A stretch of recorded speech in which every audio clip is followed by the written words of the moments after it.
The Columbia Broadcasting System and its affiliate stations coast to coast present Baseball, Beer, and Barbecue. The 0-2, swing and a miss, strike three, blew it past it. Discussing baseball, good drinks, and food. And you got your honey mustard? I love mustard. With Ted Hicks, Todd Vandenberg, and Lee Vowell. Well, big deal. I am very professional. Every Saturday morning at 10 a.m. on the Happy Hour Network.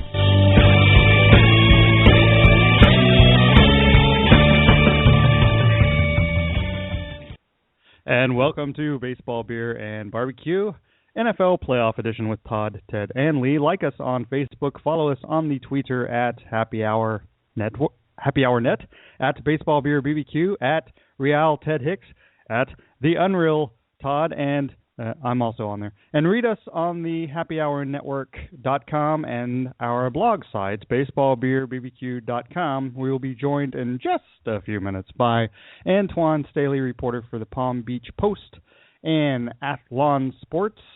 I'm Lee. I will bring on the better part of the show, Ted and Todd. How are you guys, and who else do we have to thank today? Today we have so many people to thank, and we want to say thank you to you, the listener, first. But some of our friends and radio partners that play us, NGSC Sports, that powers us on the iHeartRadio app, I-95 Sports Network, Back Sports Pages, RS Sports, XRP Radio in the UK, iTunes, good friends at Arena Sports Network. What's up, Brian? And a special friend that Todd would like to say something to. I will say this to our special friends at CJ Computers NC, Computer Repair NC. Friends, it doesn't matter if you have a Sinclair 1000 or the latest Cray Super Ultra Hyper Quantum computer. They can do it all. They do laptop service. They do mobile devices. 919-653-8496. And they will shampoo your dog. That's probably not true. So Todd's coming live from Key West. What's it like in Key West today, Todd? I'm live from the sunny location of Key West, Florida, where today it is only 73, and it will get up to a scorching 78, and then drop down to a terribly cold 71 for a low. So I'm very sad at the moment. Very, very sad. What's it like where you are in New York, Ted? It's slight overcast. I would say about 42 degrees, and the high today is 51. But since you mentioned New York, are you trying to intimate anything about New York values?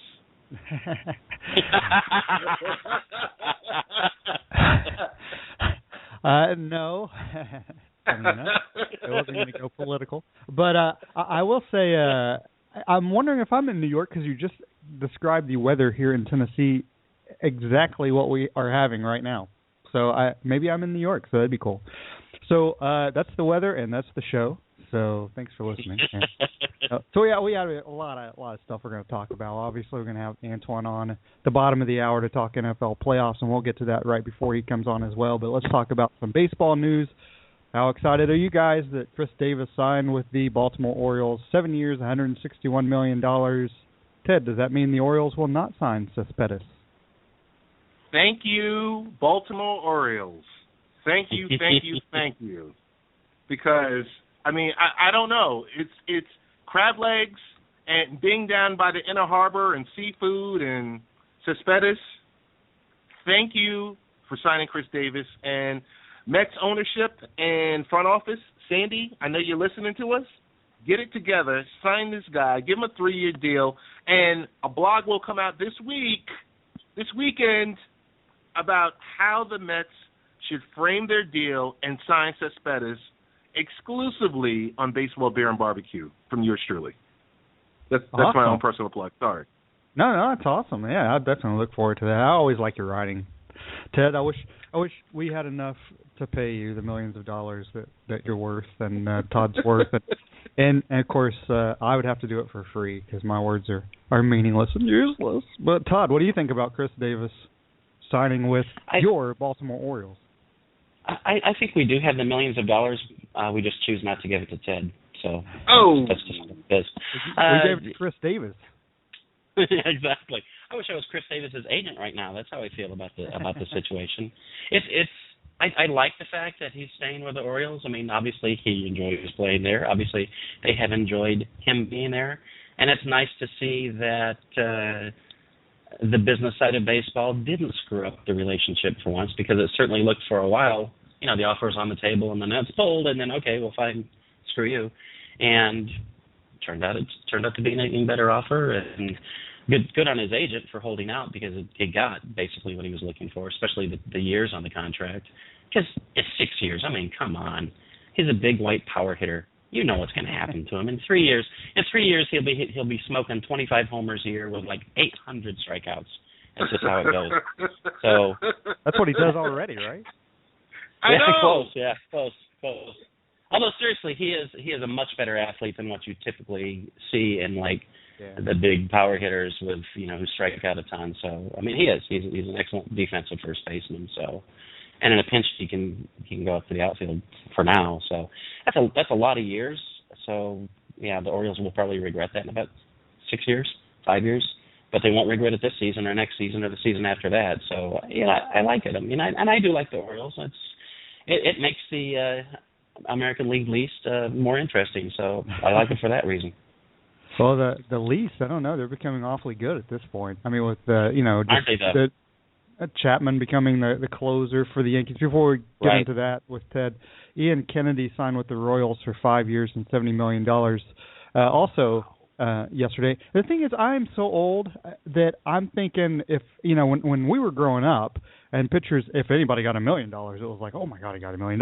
And some of those pitchers like at that time who were really good, they got to be thinking, if they were fell asleep and then came back and woke up and they were like, $70 million. Ian Kennedy must be the greatest pitcher in the history of the world to get that much money. Who the hell is Ian Kennedy? What would Nolan Ryan make? When Nolan Ryan was the first $1 million pitcher, right? He was. Right. Yeah, that's correct. What would he make on today's market? Let's say he's signing after he pitches, I don't know, his fourth no-hitter. Oh, my God. Come on. And I'm not, 300? Oh yeah, I think so. Yeah. Oh yeah. 300 now, which is insane. And I'm not saying he was the best pitcher ever by far, but I mean, we're talking about contracts, and we talking about contracts. 300. It sounds insane, but I don't think anybody would even bat an eye at that contract for a guy like that. Amazing. Yeah. Amazing money. So Chapman obviously is now a Yankee. According to Buster Olney, the Yankees now clearly have the best, at least back end. He said they have the best bullpen in baseball, because once you get to the 7th, 8th, and 9th, they should theoretically be able to shut it down. So, Ted, you're boots on the ground, which is a phrase I hate, but you're boots on the ground in New York. What's the New Yorkers feeling? What are they feeling about Chapman being the closer and the Yankees having the best bullpen in baseball? I'm okay with you mentioning boots on the ground, but when you start talking about, Ted, hey, I want to knock your boots, then I got a problem with you. Ted's gonna need I thought I said that off air. I thought it was off air. I'm sorry. Yeah. Oh, I'm sorry. Yeah, that should have been offline. Okay, we got to extract that from the exclusive podcast when we upload it. Okay, so Yankee fans, New Yorkers, let's put it this way. Prior to him coming, prior to him throwing the first pitch, prior to the absolute, I guess the New Yorkers, because, I mean, we know about our values and everything else like that. But Chapman himself, athlete, yes, top-notch. His ethics are something else. But everything gets thrown out of the window the minute you say he's the closer and this guy comes in and he's going to be shut down. Because he's going to be shut down. And plus the back end of that, that rotation, or should I say the bullpen, like you said, 7th, 8th, 9th, is going to be total shutdown. The fans, I mean, I'm not hearing too much, but I'm not hearing the outcry that we were hearing when the deal was first mentioned. The question is, as this, as the information comes out or as more information is leaked, about what happens, and as we get closer to the start of the season, I'll keep my ear close to it. But it's mainly positive for this guy, and people are excited for the Yankees. I think they're excited for New York baseball because hopefully they people are hoping the Yankees come back, and the Mets are the Mets, best rotation in Major League Baseball. Yeah, absolutely. And getting back to the knocking the boots, honestly, as we found out in Atlanta, you obviously work in the medical field because you're a doctor, and I thought there's got to be some money involved in that. So why not date a doctor? So a doctor. That's right. So I'll actually flip it. I'll get back to Todd, who's in South Florida. Wei Tin Chen actually signs, easy for me to say, signs with the Marlins for 5 years, $80 million. What do you think about that signing?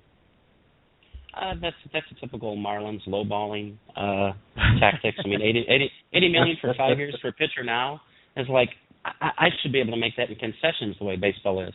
No, I honestly, I really like it because it shows that they are trying to at least remain somewhat competitive. I mean, you don't sign that contract. Well, of course, I mean, he could very well be thinking, I can trade this guy, which God knows he probably will as soon as he gets a new stadium again, which, by the way, it's very pretty on the outside. Drove by a couple times. One thing I want to say is, like, instead of boots on the ground, let's go with chucks on the ground. I think that fits our milieu better than boots on the ground. We'll go with chucks on the ground. But, all right. Yeah, that's a nice move, obviously, for the Marlins, where they're showing the fans, at least for the moment, on paper, we do intend to at least be competitive, that they're signing talent as opposed to trading it away and saying, we don't give a damn about you. And, as far as Chapman, it is interesting. I mean, we had talked about when the Royals won, and, the old saying of imitation is the most sincere form of, that thing, of knocking boots. So, and here they are. It's like, well, we can have this shut down back in too. So it'd be interesting to see if a few more teams try to pull that little bit of magic. I mean, obviously everybody wants to, but it takes a little bit of money in the pocket to be able to pull off the move like they did to pick up Chapman. And like you said, it'll be interesting to see what goes on with that off-field situation with Chapman, if he winds up, if there's any charges or what baseball does about this situation as more comes out. There's not going to be any charges. They already announced that he wasn't going to be charged. They can. Well, I'm charging him. I'm charging him right now. Citizens arrest. So anyway, that's. So I don't know where that came from. Andy Griffith fan. So let's move on from baseball and actually get into a little bit of a transitional thing before we get into football. So a lot of unfortunate things happened this week, but some good things are still happening. Star Wars, which is an excellent film and deserves to be seen, now has a domestic gross of $825 million. 1 point, and there's J.J. Abrams calling someone now for the next role in next Star Wars. Answer that phone, Abrams. Phone. And worldwide, it has made $1.792 billion. So, what you guys take? Totally worth it? I mean, obviously the highest grossing domestic film, not counting inflation, of course, at this point. But you guys happy that Star Wars has made so much money? I think it's great. I think it's great. I think it's the greatest reboot we've seen in the last 10 years. Yeah, that was a shot. That was a shot at J.J. Abrams. I liked it. I mean, I actually liked the Star Trek reboot better than this. Not the second, the sequel to the reboot, but yeah, I thought the movie's really good. I really enjoyed it. It's not to me. It's not a question of does it deserve the money. It deserves the money because people want to see it. It's shocking to me that it broke the domestic box office record in, what was it, 20 days? Yeah, that's crazy. Amazing. I mean, we knew it was going to be insane, but that's just wow. That is absolutely nuts. So yeah, it's a really fun film. I mean, it's a fun film, great film to me, but it's a great movie. It's that distinction that's always in my stupid head. But yeah, I really enjoyed it twice. So it's a good film, and it's hopefully it will allow Disney to continue every Marvel character film they ever want to, because it's all under the same umbrella.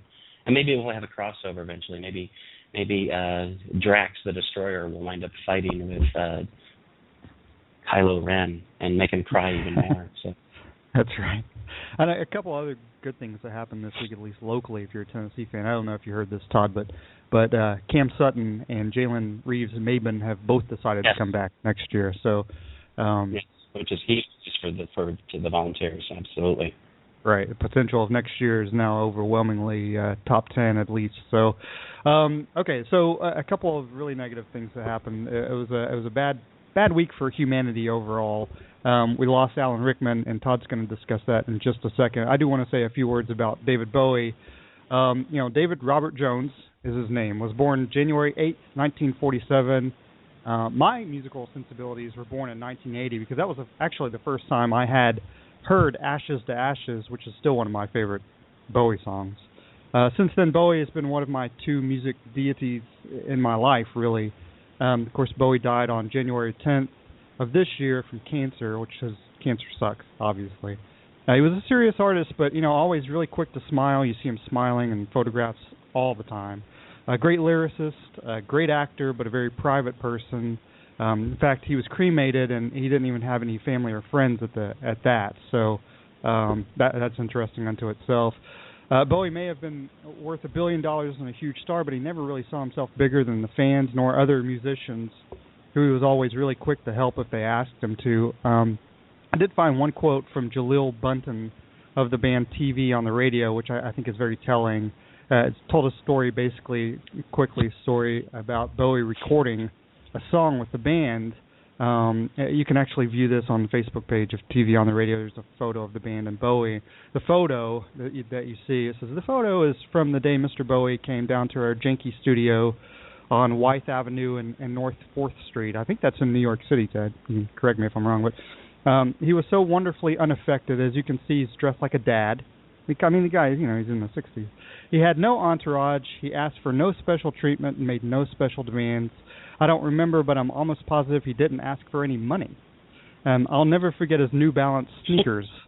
In between vocal takes, he would ask through the talkback mic, was that all right? What do you think of that harmony? And he's like, dude, you're David Bowie. Are you seriously asking this bunch of clowns their opinion? And all of this normalcy seems so fantastic, and that this is a tragedy of our current world that was not lost on him. He was a man who lived life at the zenith of wealth and celebrity, has volumes of work that have succeeded both commercially and intellectually. He's British. By definition, he should have been the most pretentious man in the universe, but he just wasn't. And those are words from Jaleel Bunton of TV on the Radio. And just to finish up, as I said, Bowie is one of my two musical deities. And while really Morrissey may have saved my musical soul, Bowie created the universe, as far as I'm concerned. So one thing we are going to do, Happy Hour Network, that I'm going to put together this week is just kind of a tribute to Bowie, and we'll make that a separate little podcast altogether, not live, but just recorded, and put that up this week. And like Ted said, you can read his stuff this week. So unfortunately, we lost Alan Rickman as well. Todd, a few words on him? Yeah, and Alan Rickman, personally, and we were talking about this in pre-pro, personally, to me, Alan Rickman is a bigger loss than Bowie. And I'm not saying he was as influential in the world of cinema as Bowie was in music, of course. But Rickman hits me even more for our older listeners, of which we have none, but go back and look at classic movies. He's our generation's James Mason. That same depth of character and the incredible voice. Like Helen Mirren said, his voice, quote, could suggest honey or a hidden stiletto blade. And his performances were like that too. He could be smooth and charming, utterly charming, like he was in Jamie and Truly, Madly, Deeply, and of course Severus Snape.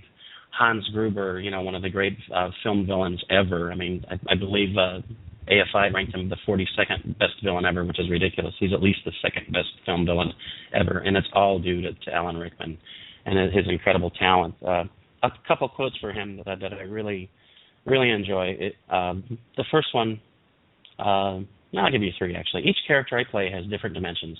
I'm not interested in words that pull them together, which you see in his performances, the multiple facets of every character he ever played. And as far as that goes, Gawker had the headline, and I don't know if this is attributed to Gabrielle Bluestone, who wrote the article, or Nick Denton, who's the editor, but the headline was, Alan Rickman, star of everything he appeared in, has died of cancer, which is absolutely true. He overshadowed everybody in every film. Didn't matter who was in with him. The funny quote, which is says a lot about him as a person. I do feel more myself in America. I can regress there, and they have roller coaster parks.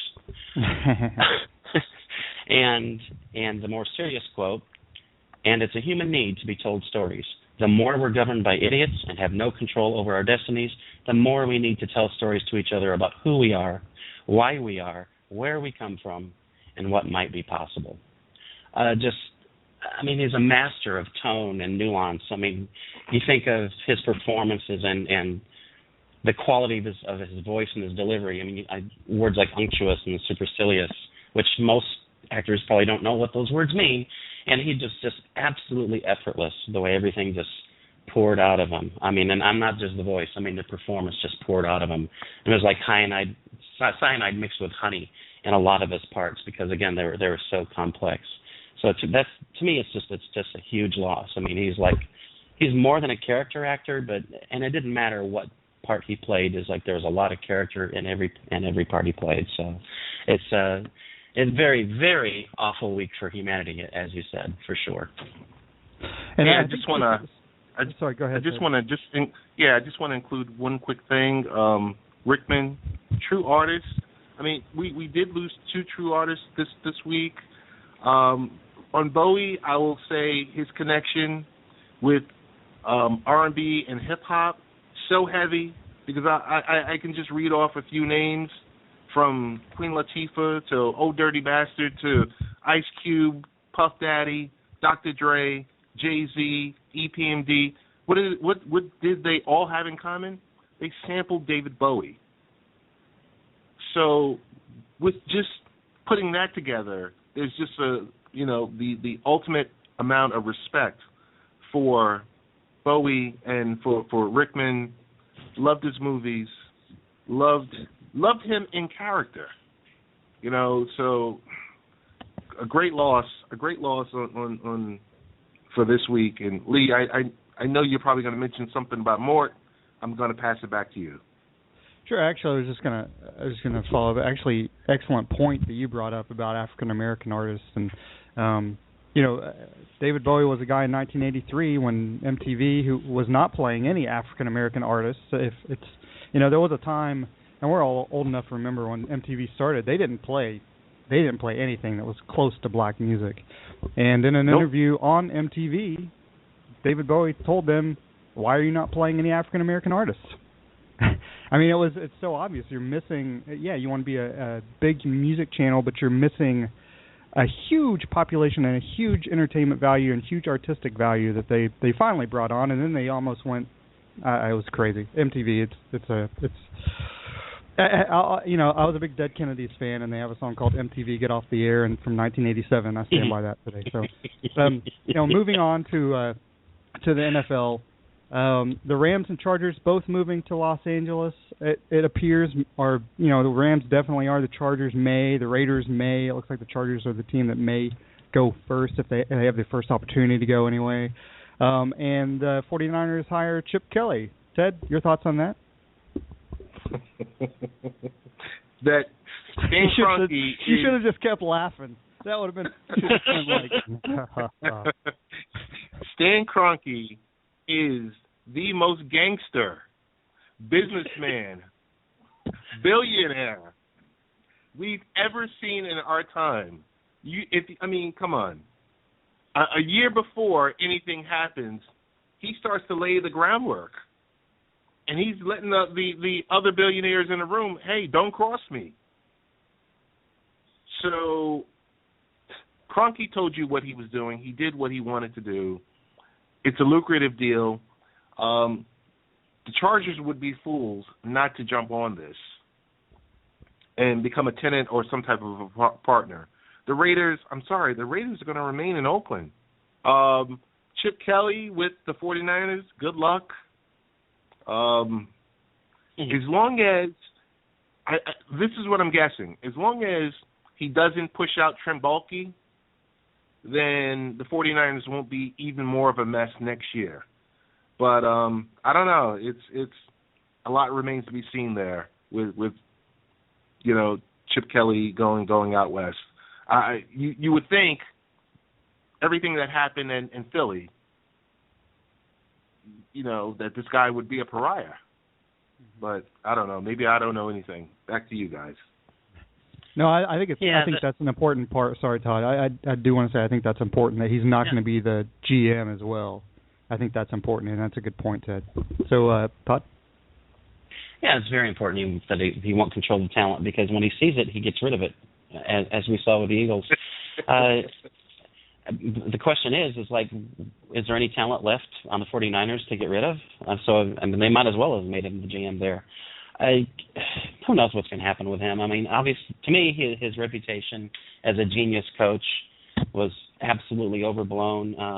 And of course, he got out when the getting was good, as it was anyway from college. So, from his particular situation, the 49ers are a train wreck. They'll probably continue to be a train wreck. It's amazing. To me, it shows you how good a coach Harbaugh was, that he was able to create a playoff contender out of that mess of an organization. It's amazing how crappy they are now, which is sad because they used to be a tremendous organization, obviously. Rams and Chargers, I mean, it's just really strange to me that Los Angeles has, how many times have they not supported an NFL team?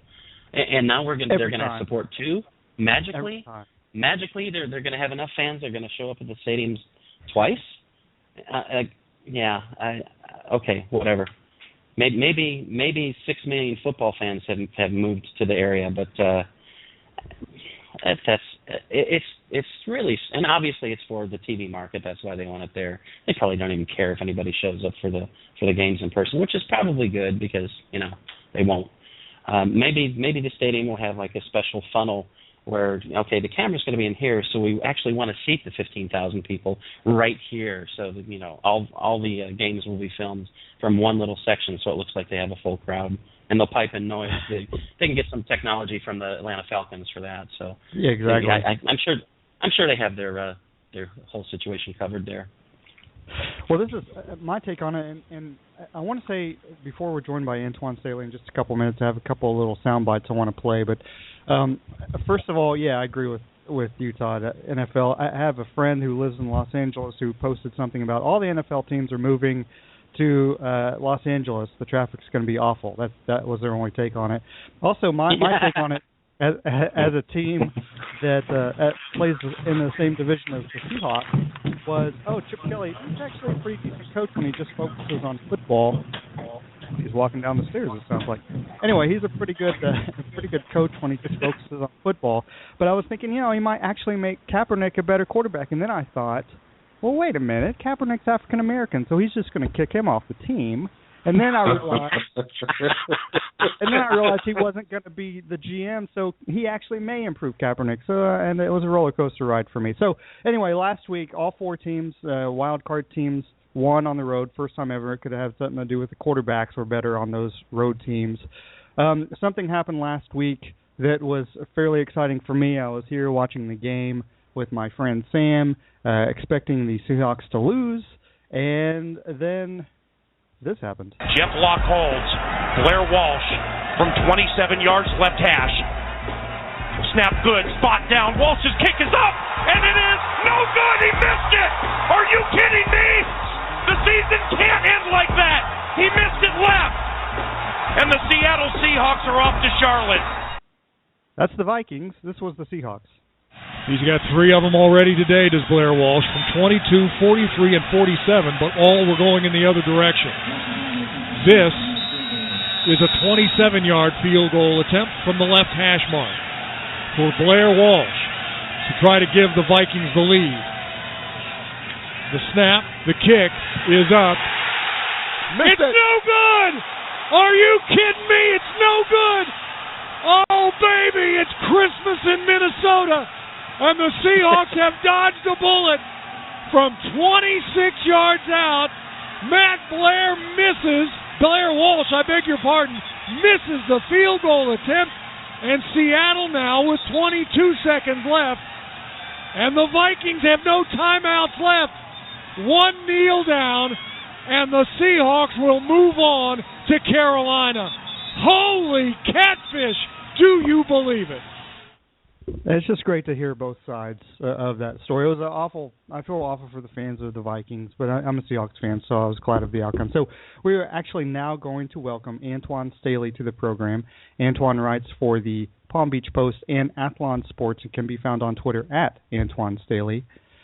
Bring Antwan on, if I can unmute, if I can work in the studio. Antwan, how are you today? I'm good. How are you fellas doing? Doing well. Hey, Twan, great. This is Todd, and absolutely great to have you back on the show because, again, we need some talent because God knows we're not it. So Lee has graciously allowed me to talk about a team that's not in the playoffs and hasn't been for a while and for the foreseeable future, unfortunately, won't be. Our Dolphins. It seems like, every other year they're looking for a head coach. Of course, they solved that. Well, they answered it. I don't know if they solved it, but they got Adam Gase in. So how is he going to fix this situation, and how are they going to start making the playoffs again? Well, first of all, I think what his thing is really trying to fix Ryan Tannehill and make him more of a consistent quarterback. I mean, Ryan Tannehill, he threw for over 4,000 yards, had 24 touchdowns this season, but he's one of the worst third-down quarterbacks in the NFL, and it's like when the chips, that's when you need your quarterback to step up, and when the chips are down, and like he just wasn't there to be found. So, yeah, I think that's really, the issue number one, and that's the reason I think he got the job in general because of the great work he did with Jay Cutler. And, he worked with Peyton Manning too, but Peyton Manning is one of the best of all time. So I think he really just came in, like Stephen Ross, the owner, brought him in because he did such a good job with Jay Cutler, and he feels like he can do the same thing with Tannehill. So that's really the first issue. The second issue is just really fixing the defense. They brought in Ndamukong Suh last year, and he played well in the second half of the season, but still the Dolphins had one of the worst rushing defenses in the NFL, and also the secondary was just subpar as well. So they got a lot of issues to fix, but the first thing is really fixing Tannehill and that defense. Yeah, I think Tannehill's issue to me, well, obviously I hope that Gase learned from Manning as opposed to the other way around. Tannehill, to me, his issue is he takes too long to make decisions, and that's what makes him so damn inconsistent. He has great games, and then he has awful games, and they need to speed that decision-making process up for him somehow. Yeah, and people blame it on the offensive line, and the Dolphins don't have a great offensive line, but at the same time, it's something that has to be said about Tannehill. Like his pocket awareness hasn't been very good in his first 4 years in the league, and he holds the ball way too long. So he needs to. I don't know if you can improve on that, but at the same time, like that has to get better. You have to understand your line is not very good, and you're only going to have a certain amount of time to be able to stay in the pocket. So I think that's something he definitely needs to work on. Right. Well, let's talk about a team that has had a worse line than the Dolphins and didn't seem to hurt them too much as the Patriots. And, of course, they'll be facing the Chiefs. Chiefs have a great defense. The offensive line, not very good. So what do the Chiefs do to win today? Well, obviously, it sounds pretty simple, but you got to get pressure on Tom Brady. I mean, that's really anytime you face the Patriots, that's what you have to do. And the Chiefs, they definitely can do that. Justin Houston is scheduled to play today for the way it looks like. Him and Tamba Ali are really going to have to get pressure and hope to cause some turnovers. And if they're able to do that and just get the Patriots out of rhythm, they definitely have a shot to do it. Alex Smith has been one of the most efficient quarterbacks in the NFL this year, and he hardly turns the ball over. So if you can limit your mistakes and then force the Patriots to turn the ball over, that Chiefs really have a legit shot to win this game. I'm not saying they're going to, but I definitely think they have a chance to. Hey, Twan, this is Ted. Welcome back to the show. Hey, how you doing? Pretty good, pretty good. If you were a Patriots fan, what's your biggest worry besides losing today? Going into today's game. Well, I would say definitely the protection, trying to protect Brady, and obviously the status of Rob Gronkowski I think is big because if he's not 100%, that limits what they're able to do.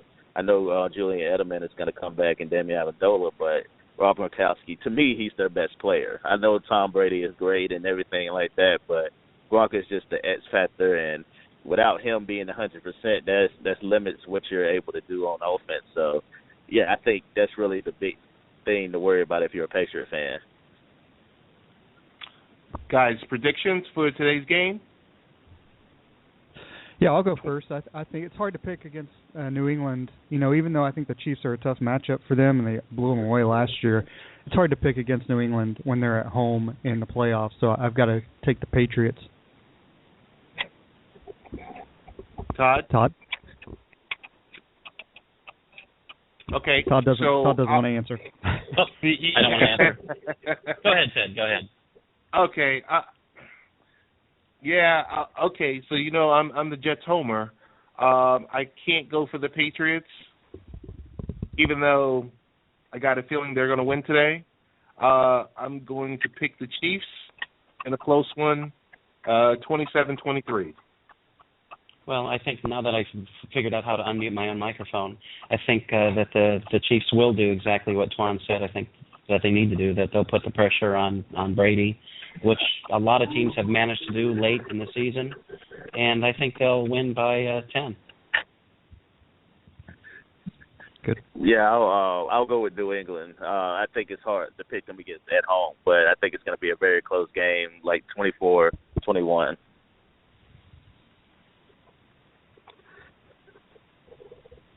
Okay, Ted? Maybe Ted's not there. I'll ask the next question. Yeah. Go ahead. Oh, no, I'm here. I think I was suffering from Todditis. I had the mute button on. Dead air is always great for radio, by the way. There you go. That's the end of the show. That's what it is. The secondary game today, Twan, as we know, the Cardinals dominated the Packers a few weeks ago, and the Packers haven't played well overall in the last half of the season. What advantages might the Packers have in this matchup? Well, Aaron Rodgers, you have a guy that's experienced, that has been there before and knows how to win big games when the pressure is on. Carson Palmer, yes, he's played well, but he's never won a playoff game before. So you got that, he still has to get that offense back. I still like, if the big thing the Packers have to do, which what they did last week, is really protect Aaron Rodgers. I thought their offensive line played really well against the Redskins, and they were able to give Rodgers some time to be able to complete some passes, and I think that was a big difference there. So I think that just having a guy like Aaron Rodgers there is really a big advantage if you're a Packers fan. Follow-up question is, the Cardinals were blown out by the Seahawks in the last game of the season. Do you think that game was an outlier, or could it actually help the Cardinals focus in the playoffs? I don't really, take much from it, honestly. It doesn't look good, obviously, but at the same time, I wouldn't look too much into it. I still think the Cardinals are one of the best, if not the best team in the NFC, and they played the Pack. Obviously, they beat down the Packers the last time they played. I think it'll be a lot closer this time, but at the same time, I wouldn't take much from it. That was 2 weeks ago. It's playoff time. It's completely different. Yeah, and I'll make the first prediction if that's okay. I do see that. Obviously, you're right, Antwan. Playoffs are a whole different kind of animal, but it's still hard to tell that the Packers are able to beat an Arizona team that they got demolished by just a couple of weeks ago in the same venue. So I'm going to pick the Cardinals. I think the Cardinals win by 14 points. And that sounds perfect. That sounds perfect to me. I don't really see the Packers. I was surprised that they won last week. So I think the problems that they've had are going to come back again. And obviously, Cardinals are a heck of a lot better team. So bye-bye, Packers. So sorry. I was going to say 34-17, but I think 34-20 sound makes a little bit more sense. I think Arizona's going to win because they're going to be able to get pressure on Aaron Rodgers. I feel like the Redskins didn't necessarily have the players in order to do that. Not as much as Arizona does. Dwight Freeney, some of the other guys they have over there at Arizona, I think it's going to do a good job getting to Aaron Rodgers and force some turnovers. And yeah, I think Arizona. I think it's close for a little bit, but I think Arizona pulls away late and wins by 10, late 34-24. And sorry, go ahead. I was just going to say, should we move on to tomorrow? Yes, we should. We should talk about the Seattle game because the next 3 hours of the show will be me talking about the Seahawks. No, I'm just kidding. So the Seahawks, obviously, they were fortunate to beat Minnesota, at least fortunate in the last play to beat Minnesota in sub-freezing temperatures on Sunday.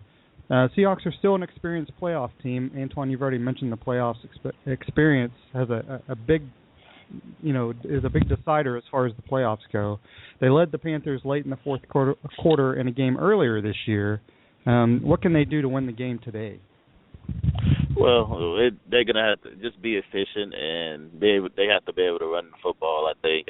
I don't know how much they're going to be able to with the Carolina defense, but it might be a situation where Russell Wilson has to rely on his arm in order to win the game. I know last week it was kind of a bit of an aberration with the weather and everything like that. It was just frigid temperatures, and both offenses looked like they were both frozen. To be honest with you, neither one was able to do much of anything. But I think this week, with it being in Charlotte and it'll be a lot warmer than what it was in Minnesota last week, I think Seattle will be able to move the ball a little bit. So I think just be able to have that balance, like be able to run the ball. At least they don't need Marshawn Lynch to just go buck wild and run for 200 yards. Obviously, it's not going to happen against the Panthers defense, but just be able to keep the defense honest and allow lanes to open up in the passing game for Russell Wilson. And how surprised were you that the Panthers finished with only one loss? And where do you see the Panthers having the biggest advantages in this game specifically? Well, to answer your first question, I think everybody was shocked. I don't think anybody saw this coming, that they were just going to lose one game and be undefeated for as long as they were. I thought they had a chance to win the division again, but I definitely didn't see this type of run coming.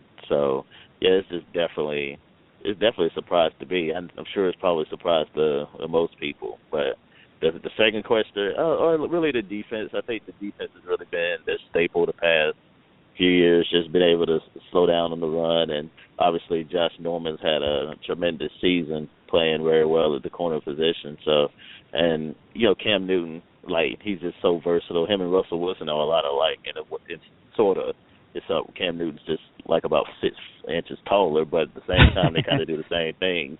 They're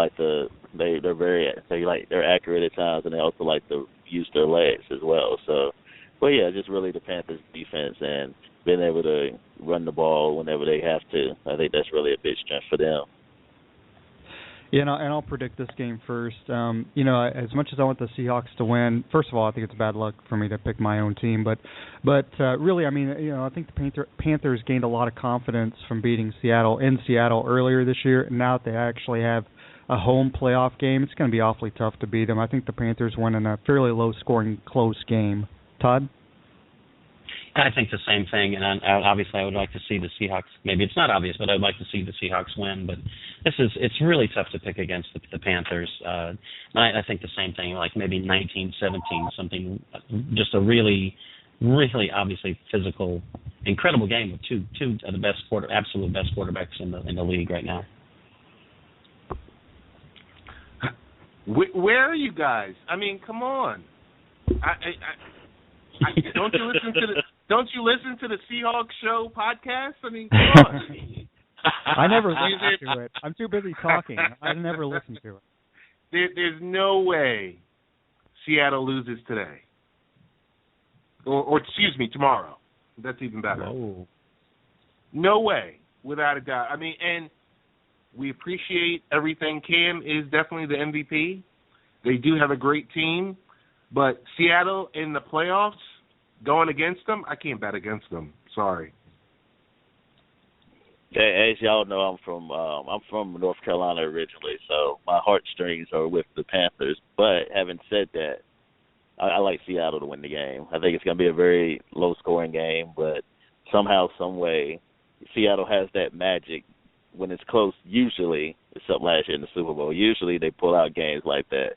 And I think it's going to happen again. So I'm going to have to go with the Seahawks to win the game. I'm picking them with an upset win.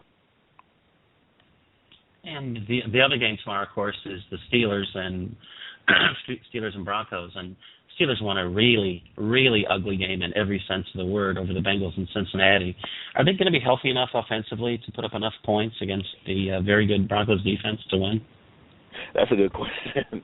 I don't know. You don't have AB, Antonio Brown's not playing, and then D'Angelo Williams. So yeah, they're without their leading rusher and their leading receiver, and they're going against one of the best defenses in the NFL. So that's a very tall. And Ben Roethlisberger is banged up as well, even though he's going to play. So that's a tall order, and we don't know how healthy he is.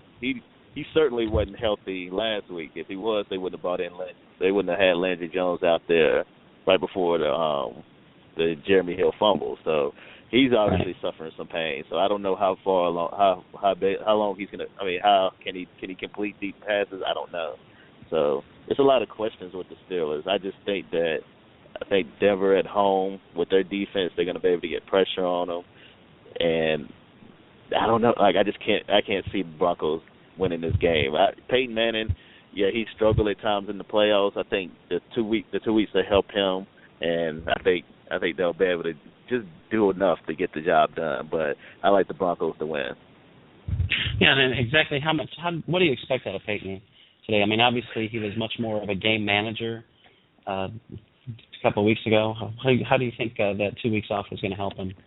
I think he'll be a lot more fresher. I think you can look at the game against the Chargers when he came in, when he was like the relief pitcher in the second half of that game. I think he'll be be able to be a little bit more accurate, and like they've had 2 weeks to really prepare, and this is an opponent they've seen before.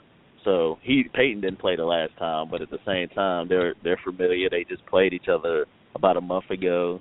So I think he'll be pretty fresh, especially with the week between the games. So I expect not like a 5-touchdown Peyton Manning, but I expect a more of an efficient one than we saw the first half of the season when he was throwing a lot of interceptions. Right. Lee, you want to kick off the predictions? Yeah, absolutely, and I think it really comes down to, even when Roethlisberger came back into the game against Cincinnati, he didn't throw anything downfield. It was, I think, on average, his passes were going a yard. At least he was throwing it to the side. He wasn't throwing it downfield because I don't think he had the arm strength. I don't think, without, as Antwan pointed out, without all the other players who are injured for the Steelers, and then Roethlisberger being banged up, and he's not going to be 100%. And even the Broncos may win anyway, even if there was a healthy Steelers team. It's tough to beat the Broncos in Denver, especially with the defense they have. I think Peyton Manning doesn't. I don't think it's a blowout, but I think the Broncos win in like 24-17 kind of thing. Yeah, and for all the reasons you said, Tom, that and I agree with you, Lee, if the Steelers had Williams and Brown and Roethlisberger was healthy, I would still pick the Broncos in this game.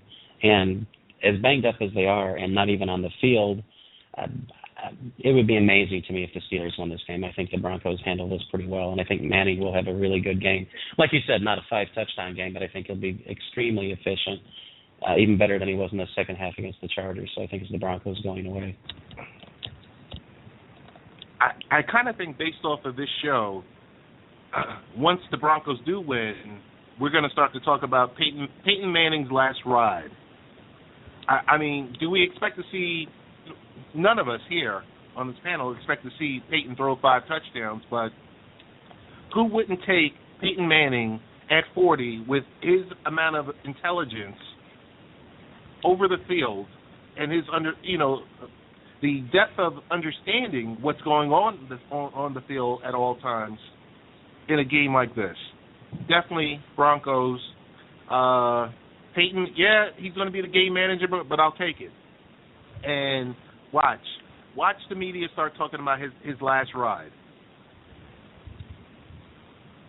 Oh, for sure. Antwan, you have a pick? Yeah, I'm going with the Broncos. Yeah, I said that earlier, but yeah, I definitely think Peyton to be efficient enough, and I think the Broncos will win by a touchdown. So I guess we're going to just take a brief look ahead at NFC, AFC championship matchups based on Twan, based on your answers. Yeah, so I'll ask this question, Antwan. Do you think we're obviously we have New England?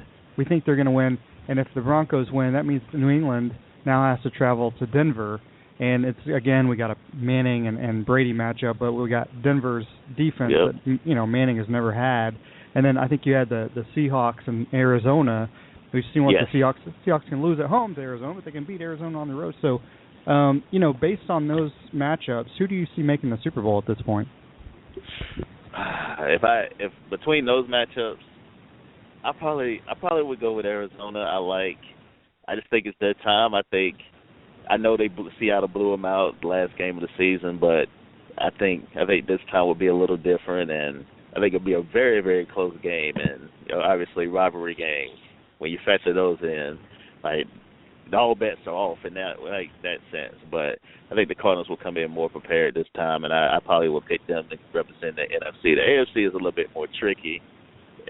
Like I say, I don't know how well Peyton's going to play, so if I had to pick, if I was a betting man in that sense, then I probably would go with New England. They go on the road and beat Denver, but again, I need to see how Peyton plays this week against Pittsburgh in order for me to pick the Broncos. I want to pick Denver, especially being at home. And 2 years ago, they played each other in the AFC Championship, and the Broncos won. But obviously, that was a different Peyton Manning than what we're seeing right now. So I think so long as the Patriots are healthy, and that's a big question as well. They have questions they have to answer as well. So I probably would go with New England just slightly right now. But again, that's subject to change depending on what happens this weekend.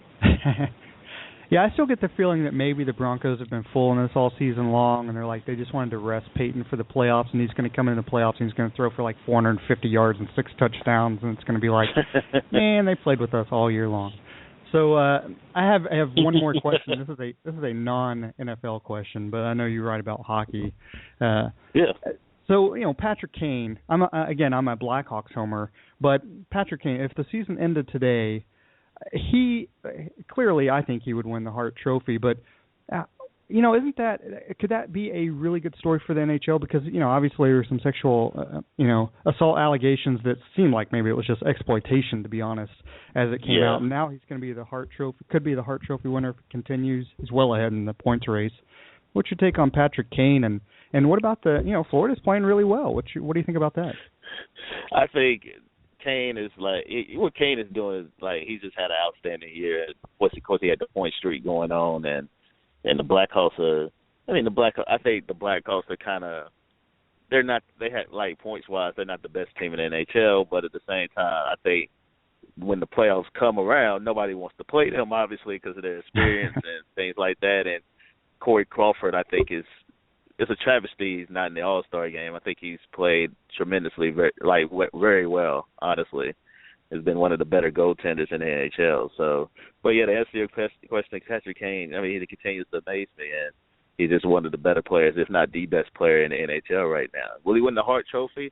I think there's some other candidates as well. If you talk about Florida, Roberto Luongo is obviously, I think, a candidate depending on how well the Panthers continue to do, and they've really been one of the surprise teams, if not the most surprising team in the NHL this year. I thought they'd make the playoffs simply because of their the way they played last year. They had such a big leap as far as being from going one of the worst teams in the NHL to almost making the playoffs last year. They were 3 points away, and this year they've even gotten even better and looks like one of the better teams in the Eastern Conference. So I think as long as they continue, they're gonna have to find some goal scoring. I think that's really been evident. They haven't had as many shots on goal as they need in order to win games the past couple of games, and even the games they've won recently on their road trip, their shots on goal hasn't been there. But I think they may make a trade at the deadline, maybe get a low veteran that doesn't cost a whole lot or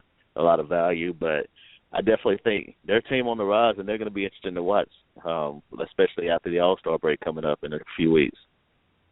Yeah, well, just to jump on that for a second, they have money, and there's a stud across the state who I think would be available with the right package. Any chance they go for Stamkos?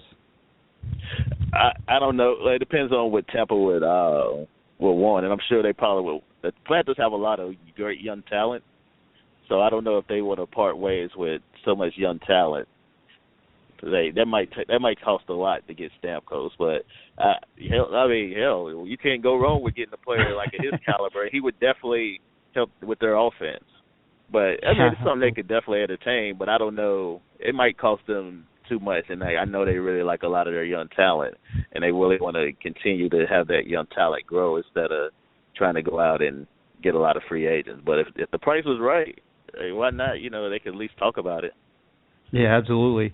Well, Antwan, it's always great to have you on the show today, and we thank you again for being on the show always and being on today specifically. So will you let people know where you can be found, where you can be read, and where you can be found on Twitter and Facebook?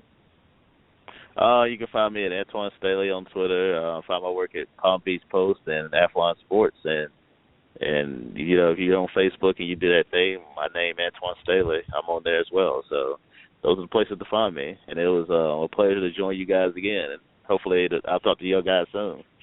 Yeah, absolutely. We plan on having a Super Bowl show the day before the Super Bowl. So if you're available on that Saturday, we'd love to have you on.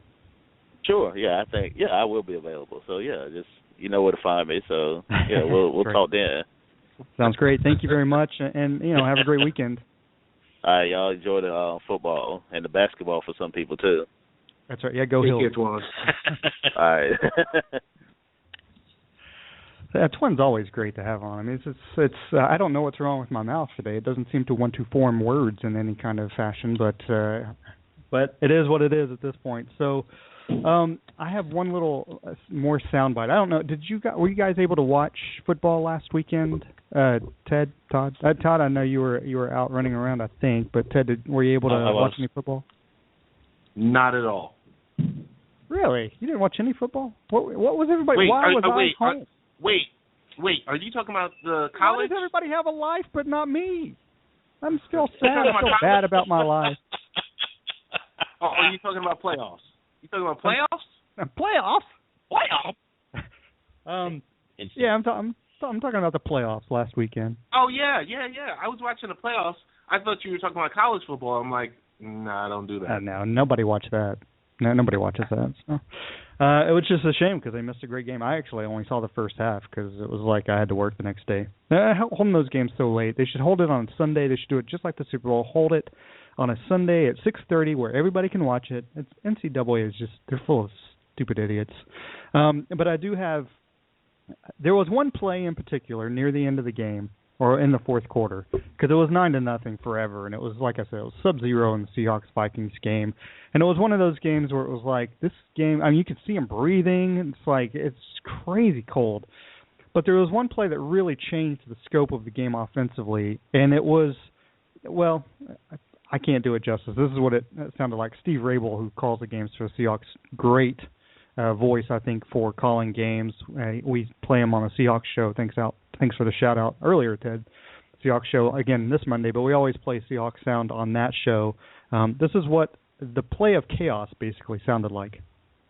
Seattle with three receivers to the right. Christian Michael in the backfield, and Russell drops back into the shotgun on 1st and 10 at the Minnesota 39. Oh, a snap goes far beyond Russell. He slides down, picks it up, on the move, rolls, looks right, down the middle. Tyler Lockett, he's got it in the middle of the field. He gets a block, 25-20, 15-10, 5. Necktie tackled out at the 4-yard line. How in the world did they do that? Russell Wilson, ball snapped over his head, picks it up, scrambles around, finds Lockett in the middle of the field for a pickup of 35 and a first down. And that play to me was really indicative of the entire game because it was like this. It was like, all right, here's play, big play. Oh, my God, what the hell's happening? And hold on, here we go. All right, yes. It was kind of that whole game. And it was just like chaos. Hopefully tomorrow's game doesn't go quite like that. But we do have that little final bit that we're going to play, a little snippet from Rickman and then something from Bowie. But you guys have any final words? I have two comments. Ted, you jump in first, and then I'll do mine. That was awesome. Oh, it's just really simple. I haven't taken off my Russell Wilson jersey in a week, so it's stinky. There's a slight fermentation going on, but go Hawks.